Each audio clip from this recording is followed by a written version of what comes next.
औज़ुबिल्लाहिमिनश्शैतानिर्रजीम बिस्मिल्लाहिर्रहमानिर्रहीम। प्यारे students, viewers, दोस्तों और मेरे बहन भाइयों, अस्सलाम वालेकुम। और सरहद के उस पार दोस्तों और व्यूअर्स, नमस्ते। आप देख रहे हैं Suhaib Jamil literature and linguistics. आप सबको मेरे चैनल पर खुशामदीद। कैसे हैं आप? उम्मीद है कि आप सेहत की अच्छी हालत में होंगे। सलामत रहिए, सुखी रहें, सदा खुश रहें, मुस्कुराते रहें और आपकी ज़िंदगी जौवन पर रहें। आज हम राइटिंग प्रोसेस के बारे में बात करेंगे।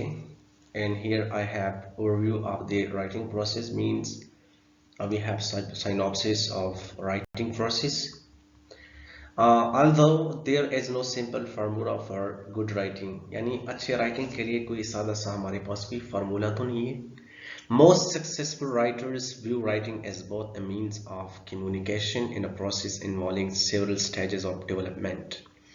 जो सक्सेसफुल राइटर्स है उनकी नज़र में कि जो राइटिंग है असल में ये उनकी नज़र में एक मीन ऑफ कम्युनिकेशन भी है, जिसके ज़रिए से वो कम्युनिकेट कर सकते हैं अपनी आइडियाज़ को, अपने ख्यालात को दूसरे लोगों के साथ. और ये एक प्रोसेस है जिसके स्टेजेस है, यानी डेवलपमेंटल स्टेजेस हैं, उनसे गुजरते हैं. सो इससे वो डबल मीनिंग लेते हैं जो सक्सेसफुल राइटर्स होते हैं. Every writer starts with in idea. Her writer जो होता है उनके पास कोई आइडिया होता है जहां से वो स्टार्ट लेते हैं. और एन असाइनमेंट या एक assignment and then must work to translate his और हर थॉट्स. और फिर क्या करते हैं, यानी काम करते हैं अपने थॉट्स पर, उनको ट्रांसलेट करते हैं, यानी उनकी जो जहन में, उनकी दिमाग में जो डीप स्ट्रक्चर्स है जिसको थॉट्स कहते हैं, वो उनको ट्रांसलेट करते हैं राइटिंग में, यानी उनको अल्फाज की सूरत देते हैं about the general subjects and to a clear. उनकी मतलब जनरल सब्जेक्ट्स होते हैं, थॉट्स होते हैं उनके बारे में, उनको एक क्लियर और एक आसान पढ़ने वाला वो इससे बना देता है, यानी उनको अल्फाज बनाते हैं अपनी आइडियाज को. In general the writing process has 3 stages. आमतौर पर जो राइटिंग है उसके मैन जो है मैन, फिर इसमें सब टॉपिक्स भी आते हैं. हर एक जो स्टेज है उसमें फिर सब स्टेजेस आते हैं. During invention sometimes called pre writing. जो इन्वेंशन है उसके दरमियान बाज़ औक़ात इसको प्री राइटिंग भी कहते हैं, यानी before writing. Pre means before या अगेंस्ट राइटिंग या pre before writing. You decide what you will write about, कि आपने ये फैसला करना है कि आप किस चीज़ के बारे में लिखेंगे. देन यू अक्मुलेट आइडियाज़, और फिर वो आइडियाज़ को कलेक्ट करते हैं इन इंफॉर्मेशन, और जो इसके बारे में मालूमात हो वही टू सपोर्ट और एक्सप्लेन, कि वो सपोर्ट करें, अपनी चीज़ को जस्टिफाई करें, उसको साबित करें कि जिस चीज़ पर वो लिख रहे हैं वो चीज़ ठीक है और जो मकसद उनका होता है वही.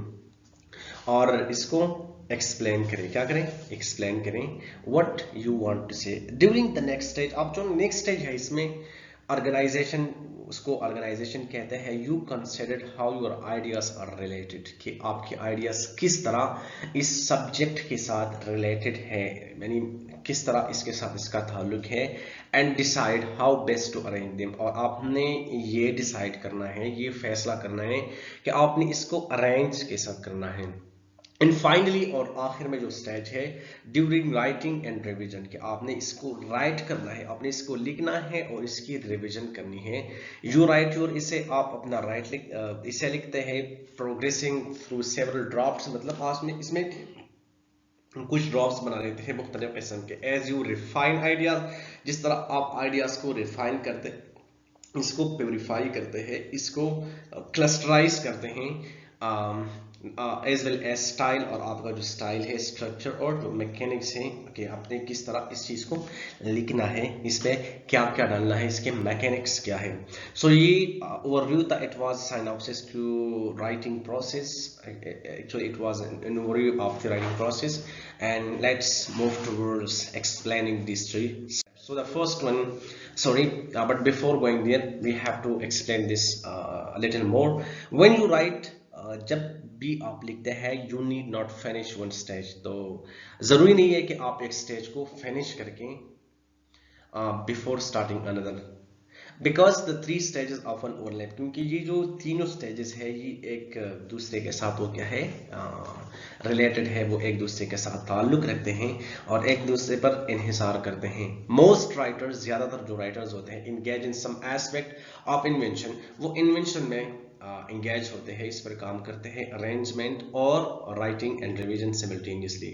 फाइंडिंग आइडियाज, वो आइडियाज कलेक्ट करते हैं.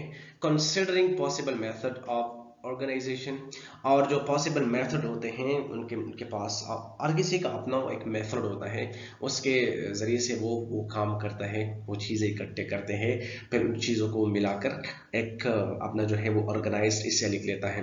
And looking for the right words, और फिर क्या करते हैं कि राइट जो वर्ड्स होते हैं, सही लफ्ज़ जहाँ पर जिनकी ज़रूरत होती है, वो वर्ड्स जो है all at the same time, उसी वक्त वो इन चीज़ों को इकट्ठा करते हैं, उसको देखते हैं, सर्च करते हैं. And even as a writer drop or revise their essay, और एज राइटर वो क्या करते हैं, ड्राफ्ट्स बना लेते हैं और अपनी जो राइटिंग है इसेज है उनको रिवाइज करते हैं, उनको फिर से देखते हैं. दे मेक डिस्कवर्ड आइडियाज, वो आइडियाज को डिस्कवर करते हैं that had not awkward them before. इसका मतलब ये है कि ये जरूरी नहीं है कि आप एक स्टेज को खत्म करें और दूसरा शुरू करें. हो सकता है आपने जो एक स्टेज है वो खत्म ना किया हो, दूसरे पर आपने काम शुरू किया हो और फिर से आपके जहन में आइडिया आई हो जो कि पहले कभी आपने नहीं सोचा था, वो अचानक से इरप्ट हो जाए आपकी माइंड में और आप वापिस उसी स्टेज में आए जिस पर जिसको आपने पूरा नहीं किया था. तो इसीलिए in fact no two writers approach the writing process in exactly the same way, कि जो दो राइटर्स होते हैं उनका अप्रोच राइटिंग प्रोसेस में एक जैसा नहीं होता, प्रोसेस मुख्तलिफ होता है, उनका अपना जो अप्रोच होता है वो मुख्तलिफ होता है, लेकिन चीज को एक ही फॉलो करते हैं, एक ही तरीके से फॉलो करते हैं. सम पीपल आउटलाइन, बाज लोग होते हैं वो आउटलाइन करते हैं, अदर्स डू नॉट, और कुछ लोग होते हैं जो आउटलाइन नहीं बनाते. Some take elaborate notes during the invention stage, जिस तरह की मैं मतलब जो इन्वेंशन स्टेज होता है इसमें आइडियाज कलेक्ट करता हूँ, तो इसी वक्त मैं क्या करता हूँ, नोट्स लिख लेता हूँ ताकि बवक्त ज़रूरत उनको मैं सही जगह पर फिट करूँ. लेकिन बाज लोग होते हैं other keeps track of everything in their heads, बाज लोग होते हैं जो कि हर चीज को उन चीजों को अपने माइंड में रखते हैं और फिर वक्त आने पर उन्हीं चीजों को इस्तेमाल करते हैं. But regardless of the difference in their particular system, लेकिन जो है अख्तिलाफ होता है, मतलब मुख्तलिफ होते हैं, उनका जो राइटिंग का पर्टिकुलर उनका अपना एक सिस्टम होता है. ऑलमोस्ट ऑल सक्सेसफुल राइटर्स, तकरीबन तमाम जो कामयाब लिखारी है, वर्क इन सम ऑर्डरली वे, वो सब एक ऑर्डर के तहत वो चलते हैं, वो काम करते हैं. ऑफ मोस्ट इंपॉर्टेंस, सबसे जरूरी बात यह है, this helps to carry out assignments, कि ये आपका जो असाइनमेंट है उसको आगे ले जाता है, and to become more effective, इसको और भी पुरअसर बना लेता है.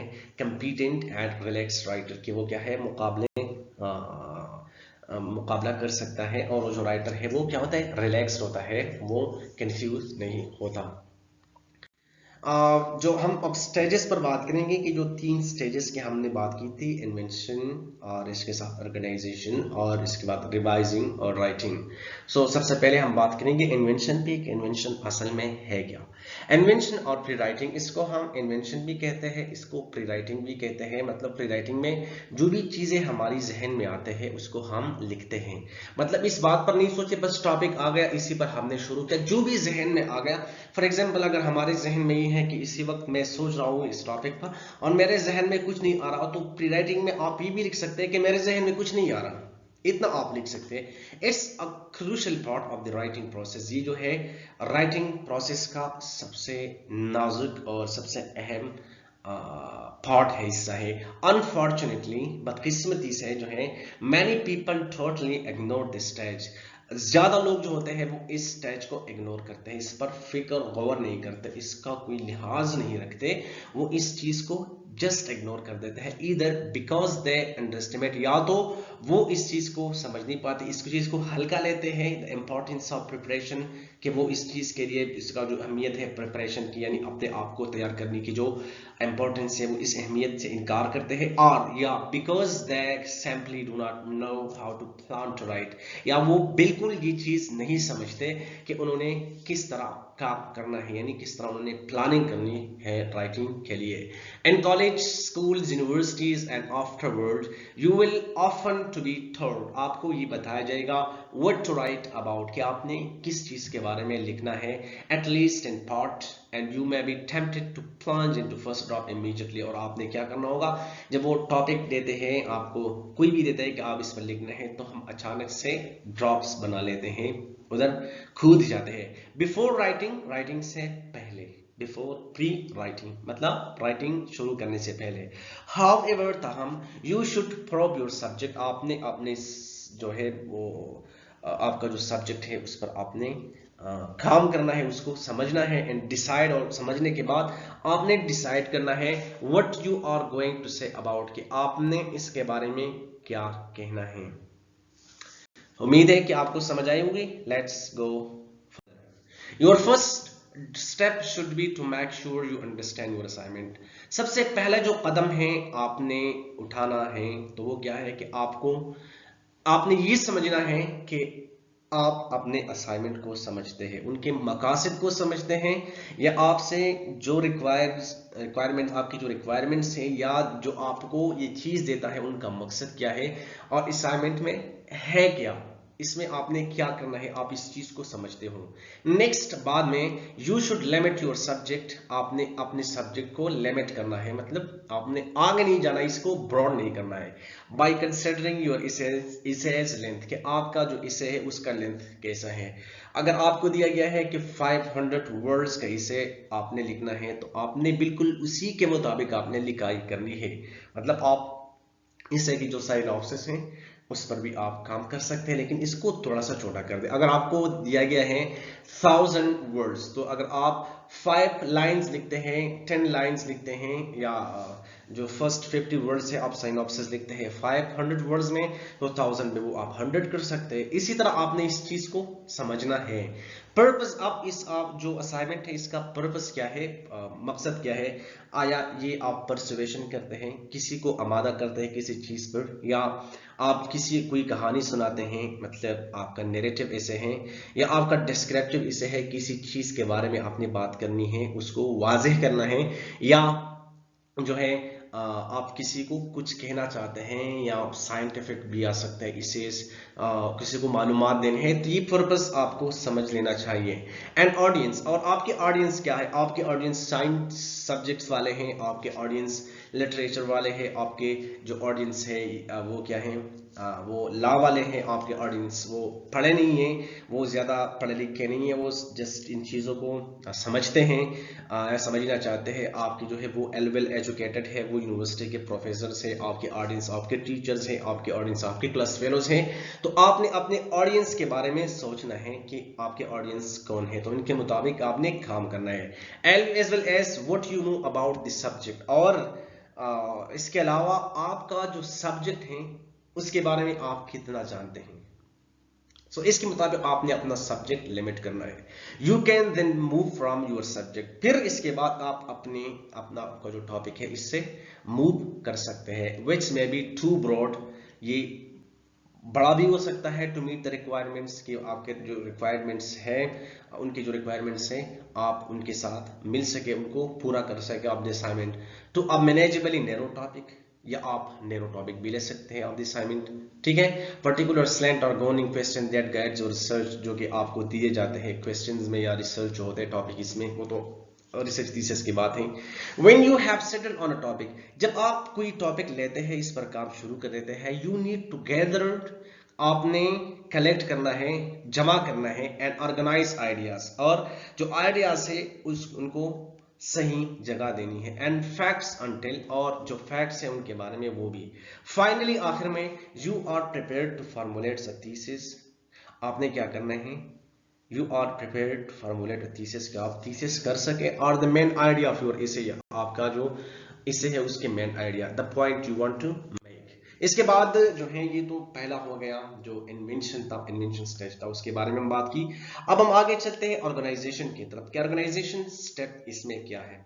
Before you actually begin writing, उससे पहले कि आप कोई राइटिंग शुरू कर देते हैं, यू हैव टू डिसाइड, आपने ये डिसाइड करना है how to arrange your material and to end, इससे कि आपके पास जो मटेरियल है उनको कैसे अरेंज करना है, उनको कैसे लिखना है कि एक इसे वो बन जाए।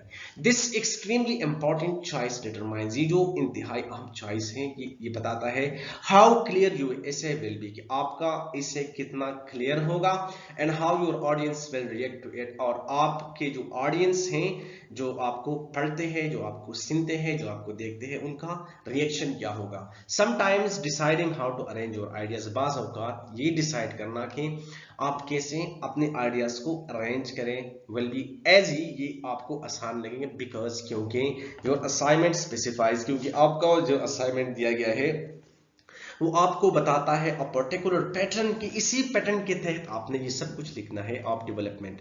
यानी बाज़ औक़ात आपको बताते हैं कि ये इससे है, इसमें आपने ये करना है, यहाँ पर ये करना है, यहाँ पर वो करना है, आपने इतना इसके साइनॉप्सिस लिखने हैं, इतने अपने पैराग्राफ्स लिखने हैं, इसमें से आपने इस टॉपिक पर लिखना है, इस टॉपिक में आपने ये चीज़ें लिखने हैं, तो ये फिर आसान होगा आपके लिए।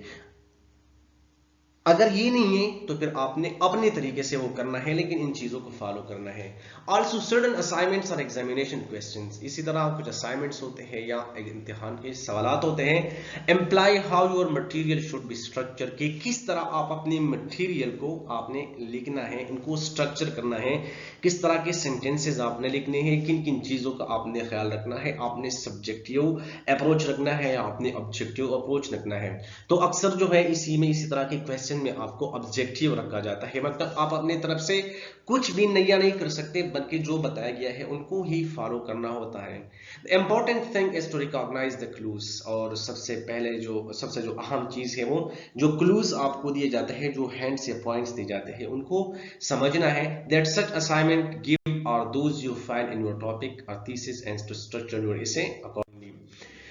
इसके बाद जो आखिर जो हमारे पास है प्रोसेस या स्टेप, जो इसको आप कह सकते हैं, इसको हम राइटिंग एंड रिवीजन कह सकते हैं। यानी अब हम जो एक्चुअल राइटिंग है वो शुरू करते हैं, और राइटिंग के साथ साथ हम क्या करते हैं, रिवीजन भी करते हैं। जो हम लिखते हैं उस चीज को फिर परखते हैं, लिखते हैं फिर परखते हैं। When you finally begin drafting your इसे, जब आखिरकार आपका जो ड्राफ्ट है वो आप इस पर इसे लिखना शुरू कर देते हैं, your major concern should be getting your ideas, तो आपका सबसे जरूरी काम जो आपने करना है वो क्या है, गेटिंग योर आइडियाज, जो आपके आइडियाज है उसको पिक करना है, उसको लेने हैं डाउन ऑन पेपर, और वह उनको अपने पेपर पर लिखना है। मतलब जो आपके डीप स्ट्रक्चर में है, जो आपके जहन में है, जो कि अभी आपने लाए नहीं है बाहर, आपने उनको बाहर लाके पेपर पर लिखना है। You have to put black on white means you have to put black thoughts on your white paper. At this point यहाँ पर you should not let worries about sentences proportion, आपने sentences का जो proportion है, sentences के बारे में, उनकी जो structure है, whatever sentence में आता है, उनके बारे में आपने ज़्यादा फिक्र नहीं करनी है। और words choice या आपके जो इस्तेमाल करने वाले words हैं interfere with your flow of ideas, क्योंकि जब आप इन पर फोकस करेंगे तो ये इंटरफेयर करेंगे, जो आपके आइडियाज है, जो बहाव है वो उसको मुतासिर करेंगे।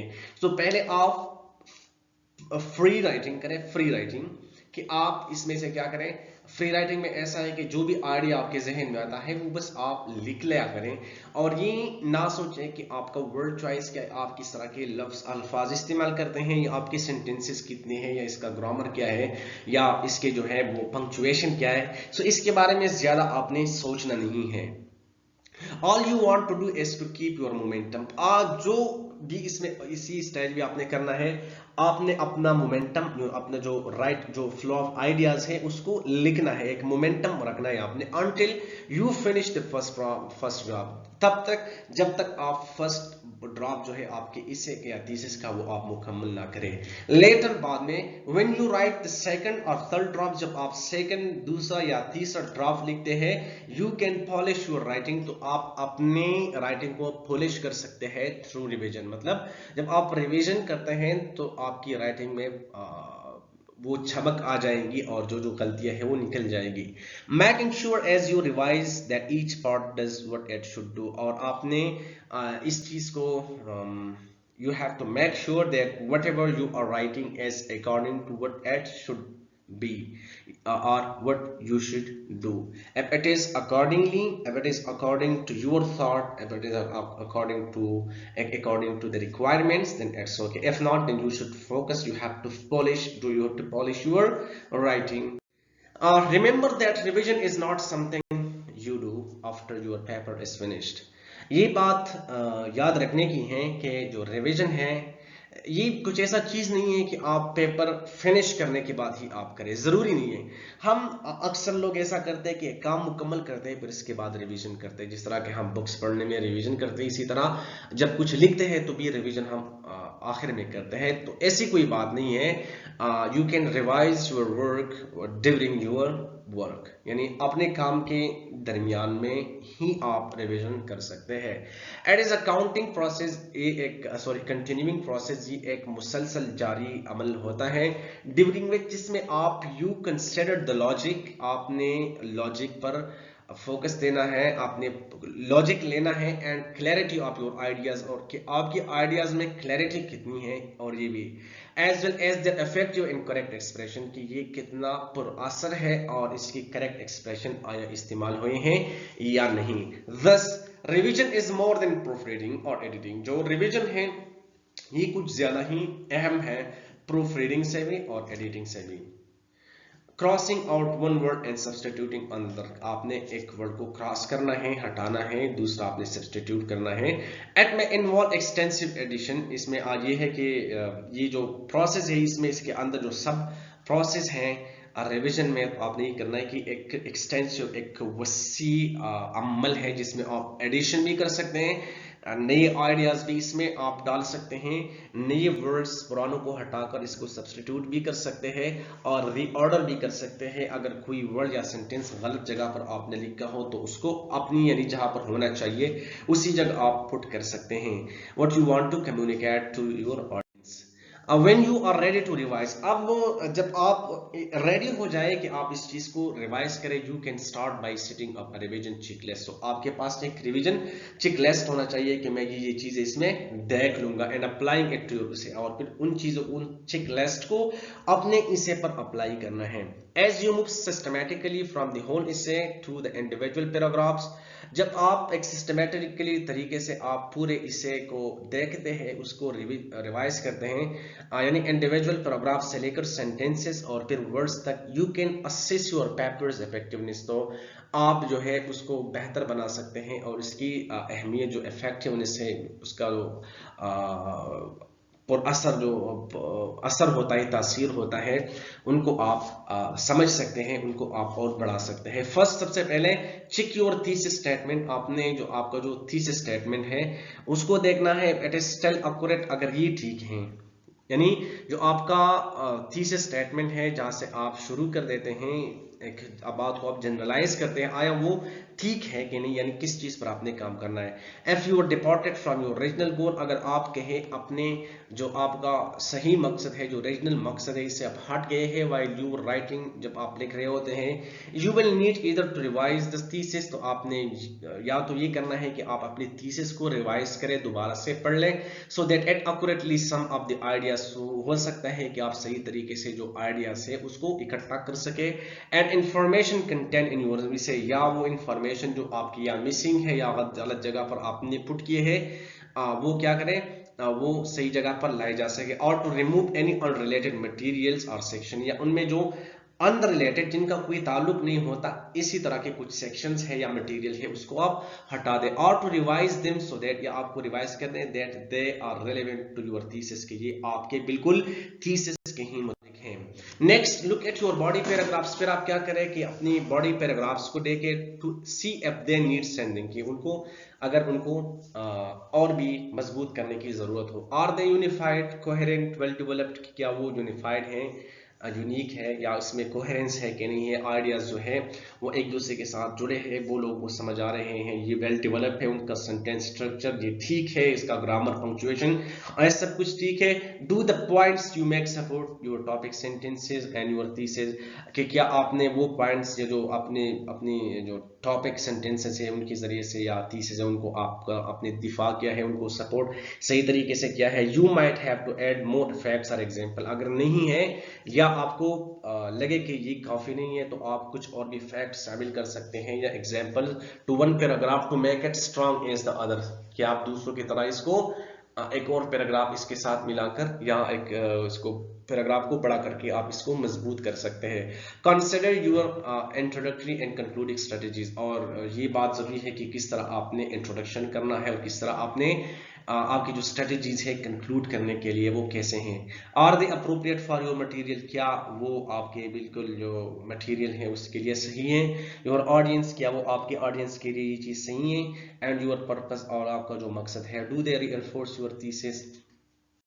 Now look over your sentence, अब आपने अपने सेंटेंसेस को देखना है, आर दे करेक्ट, कि क्या वो सही है, इफेक्टिव, फॉर असर है, इंटरेस्टिंग, दिलचस्प है। Are there any sentences that might be added और डिलीटेड और रिलोकेटेड, कि आया यहाँ पर कुछ ऐसे सेंटेंसेस हैं जिसको ऐड किया जा सके या उसको हटाया जा सके या उसको ट्रांसफॉर्म किया जा सके, मतलब तब्दील किया जा सके। Then consider the words you use, और फिर क्या करना है, जो अल्फाज आपके हैं इस्तेमाल कर रहे हैं उनको लेने चाहिए। आर देयर एनी एडिशंस और substitution you feel you should make, और क्या यहाँ पर कुछ एडिशन या सब्स्टिट्यूशन, कुछ हटाना है या कुछ लगाना है, अगर आप समझते हैं तो आप बना सकते हैं। ओनली नाउ, आप after doing all your revision, जब आपने अपना रिवीजन किया, should you go back and edit your इसे, कि आप जाए और अपने इसे को एडिट करें। पॉलिश योर सेंटेंस स्ट्रक्चर का, अपने सेंटेंस स्ट्रक्चर्स को पॉलिश करें। चेक योर स्पेलिंग, अपने स्पेलिंग को भी देखिए। And make sure your punctuation and grammar are correct, और इस बात को देखिए, इस बात को समझिए कि आपका जो ग्रामर है और जो पंक्चुएशन है वो करेक्ट है, इसको साबित कर सके। हाउ यू रिवाइज, आप किस तरह आपने किस तरह इसको रिवाइज किया। What specific strategies you decide to use, और किस किस्म की स्ट्रेटजीज है जो आपने फैसला किया हो कि आप इस्तेमाल करेंगे। डिपेंड्स अपॉन योर प्रेफरेंस, ये आपके प्रेफरेंस पर डिपेंड करते हैं। योर इंस्ट्रक्टर डायरेक्शंस, और जो इंस्ट्रक्टर्स है उसने डायरेक्शन दिए उसके मुताबिक है। And the time you have, और जितना आपको टाइम दिया गया है उसके मुताबिक हूँ। So thank you very much. If you have suggestions, so jot down your suggestions in comment box. If you have any question related writing process, so you can freely you can ask me. You can ask me any question without hesitation. Either email me or WhatsApp me on the following number. Thank you so much. See you in the next lecture. Allah Hafiz. Take care.